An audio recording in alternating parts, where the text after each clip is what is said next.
Normal na ang blood pressure at wala ng sintomas ng pneumonia si Senator Rodante Marcoleta. Kaya ang senador inilipat na sa kulungan sa Payatas, Quezon City. Si Juan Antonio nakatutok.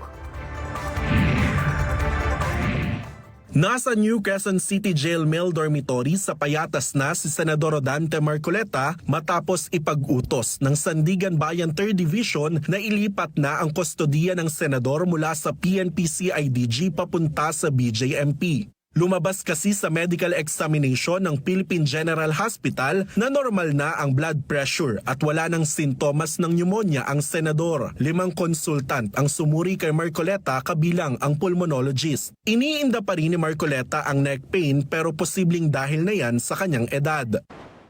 Ang mga findings na nakita nung July 6 sa PNP General Hospital, nag-improve ka.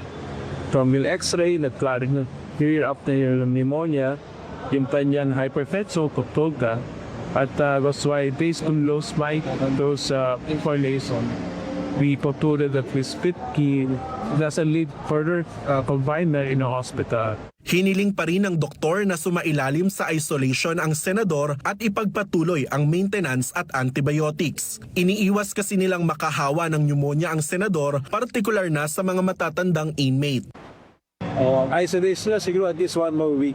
Kwinestyon naman ng legal counsel ng senador ang naging medical examination sa PGH. Inabot lang daw ito ng halos 2 oras kumpara sa halos 3 hanggang 4 na araw na medical examination na ginawa ng PNP General Hospital. Ayon kay Legaspi, repetition lang ng medical examinations ang ginawa nila para maikumpara ang medical examinations na ginawa ng PNP General Hospital. Kwinestyon naman ng Sandigan Bayan ang pagkakaiba sa hypertension ng senador.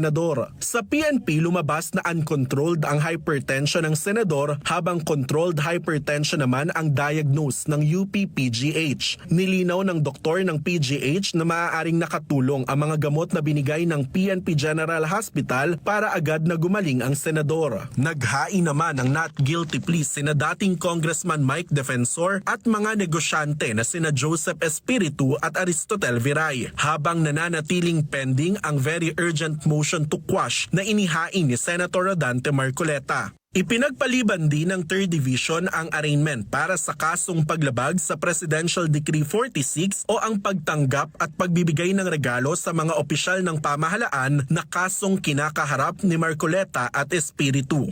Juan Antonio, IBC News.